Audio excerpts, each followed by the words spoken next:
Hi, my name is Zara. I'm student physical therapy assistant at CBD College. Today I'm going to discuss the issue of professional integrity, case number 2.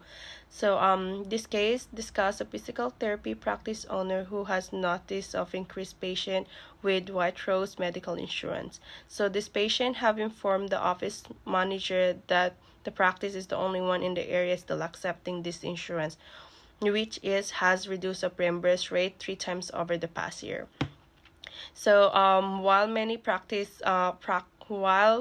many practices have stopped accepting White Rose insurance due to reduced payment, the PT owner feels a sense of responsibility towards White Rose patient, and despite of low reduced reimbursement, is still making a even though it's still making a small profit. So the situation raises ethical question balancing financial viability with patient care and practice responsibility to continue providing services to those who covered by White Rose medical insurance. The physical therapy practice owner decide to maximize the profit by scheduling White Rose patient during the at least busy hours between 1 and 3 p.m. The policy was established without informing the staff of financial motivation. One of the White Rose patient The policy was established without informing the staff of its financial motivation. One of the White Rose patient, which is Mr. Jones, he's recovering from femur fractures. He's initially satisfied with the scheduling until he returns to work. So he asked for more times that convenience for him, like early morning or late afternoons. However, somebody in the office tell him that there's no appointment during that hours. So Mr. Jones get upset because he might lose his job, missing on the job because of the therapy. So he asked his physical therapy to intervene on his behalf. So the physical therapy is concerned about the office manager inability to accommodate the patient, and the practice scheduling policy may affect patient retention or treatment compliance. So the physical therapy raises ethical concern about policy impact of the patient well-being, the lack of transparency with the staff, and the practice financial problem or priorities. The primary realm involved in this situation is organizational, intuitional realm. So this because of the scheduling policy reflects a patient practice internal decision making, focusing on maximize profits while affecting the patient care.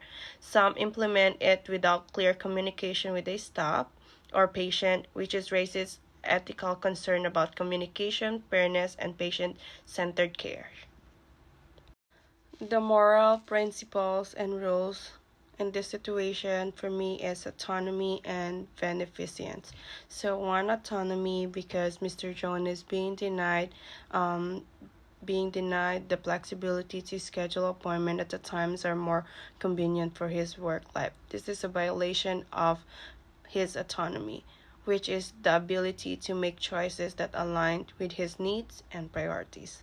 Second, it's beneficence. So beneficence, it's a concept of requires that the healthcare providers act in the best interest of their patient, promoting their well-being.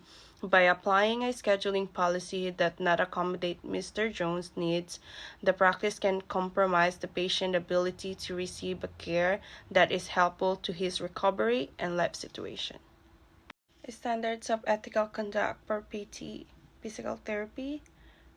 Standard number 1, respect the rights and dignity of all individual. So changing the scheduling policy without clear communication with the staff and patient, it's the disrespectful for patient disrespect the patient rights to receive care on terms that suit their needs. Standards of ethical conduct for the PTA. Standard number 1, respect the rights and dignity of all individuals. Changing scheduling policy without clear communication with a staff and patient disrespect patients' right to receive a care on terms that suit their needs. And standard number two, be honest and trustworthy, act with integrity in all relationships. So the PT staff needed to be made aware of financial reason for the scheduling decision who raised concern about transparency. So the policy hidden motivation could be considered dishonest or breaking of trust with the patient and staff.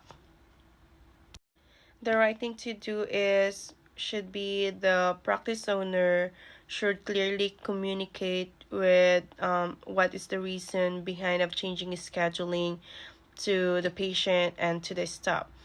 That's transparency. And the second one is offering more flexibility schedule for Mr.